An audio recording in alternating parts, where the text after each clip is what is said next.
మొట్టమొదటి పెట్రోలియం పరిశ్రమను 1889లో అస్సాంలోని దిగ్బాయిలో ఏర్పాటు చేయటం జరిగింది. మొదటి పెట్రోలియం పరిశ్రమను లాంచ్ చేయటం జరిగింది.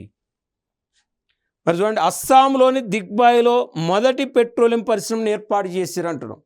ఇలా వాస్తవానికి పెట్రోలియం రిఫైనరీలు ప్రభుత్వ రంగంలో 18, మిశ్రమ రంగంలో 2, ప్రైవేట్ రంగంలో 3. ఇక్కడ public sector and mixed sector and private sector. ఇక్కడ ప్రభుత్వ రంగంలో 18, మిశ్రమ రంగంలో 2, చూడండి ప్రైవేట్ రంగంలో 3. ఇది మొత్తం 23 రిఫైనరీస్ ఇండియాలో ఉన్నాయి.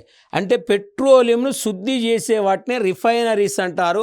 ఆ రిఫైనరీస్ మొత్తం కూడా ఇండియాలో 23 రిఫైనరీస్ ఇండియాలో ఉన్నాయండి. మరి 23 రిఫైనరీలు ప్రధానంగా ఇక్కడ మనకు కనపడుతున్నాయి.